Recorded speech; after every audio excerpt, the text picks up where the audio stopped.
Just gonna go around a corner, just gonna go back around another corner. Don't know about you, but that gets really irritating. This is my Givi top box, Givi. It's a Trekker Dolomite 46 litre, and it's done me well over the years. You probably recognise it from being on the back of my Tracer. It's not been on the back of my Super Adventure yet because Givi still haven't made a top box rack for it.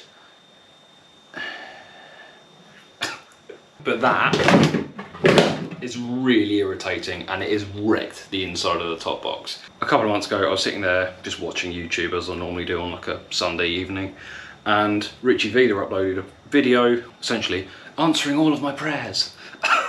It was these. Now ignore the pink colour, that's just a plastic covering.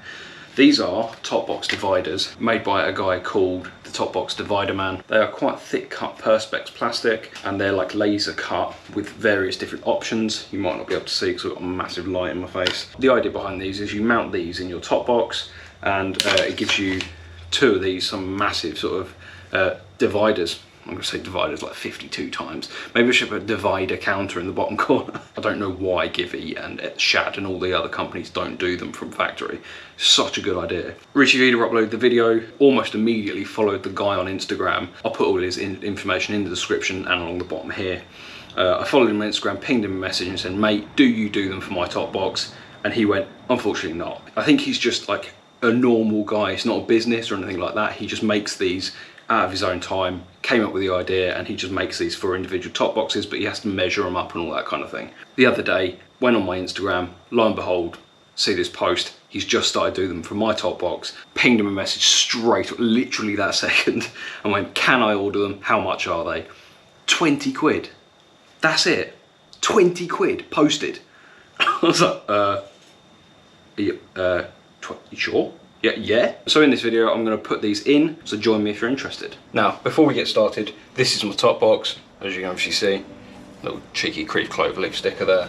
But if I bring you closer, you'll be able to see that it is absolutely destroyed in there, just from like stuff rolling around, all of the dents in the metal and all sorts of stuff. So with this, you have this end plate, you have two of these which are in place. There's no instructions with this, but it's pretty self-explanatory. This one's got a big L on it for left, which has got a big R on it, so you can probably work that one out. Those two go like that, which give you 5 different positions per side.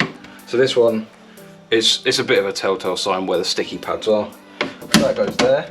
So these have got all the cutouts for any screws you've got in your top box as well, so it actually locates quite nicely already. These plastic bits, there's a cutout here, which is to avoid this hump, where obviously the release mechanism is for taking the top box on and off your rack. But that goes there, and then once you've done that,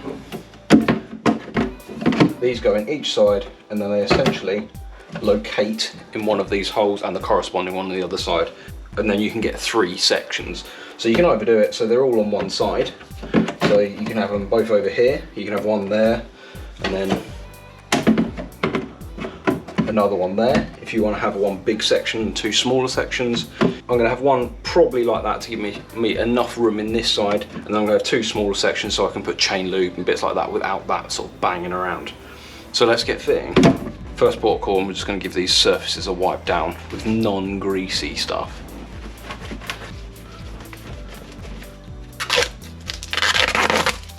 That's also worth giving that a little bit of just a wipe on that side, because once you've put that on, if there's any dirt or fingerprints on it, you're never going to get them off.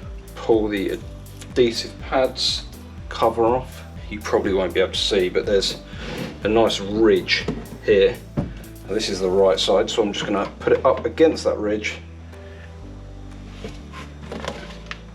You should really peel it off once it's in there, once it's fitted. But I did it because ASMR kind of thing. There we go.